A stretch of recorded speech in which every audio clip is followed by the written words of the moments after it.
So we actually started the journey here in Kenya with 11 entrepreneurs. We had 2 drop out and then we had an additional 2 who for various reasons just had to pause the journey.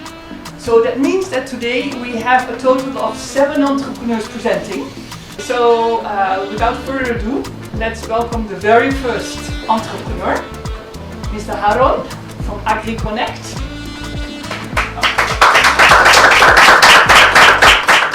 Thank you for this opportunity. My name is Haron Simiyu Kimoi. I'm a passionate agri-entrepreneur who has a dream to solve 3 major problems in Africa: poverty, unemployment to youths and women, and also healthy community.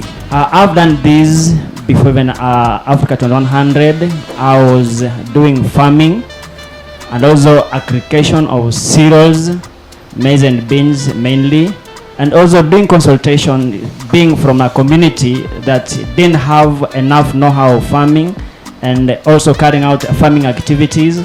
Yes, it was a business, but I realized it was a profitable business, and I thank God I came across Africa 2100.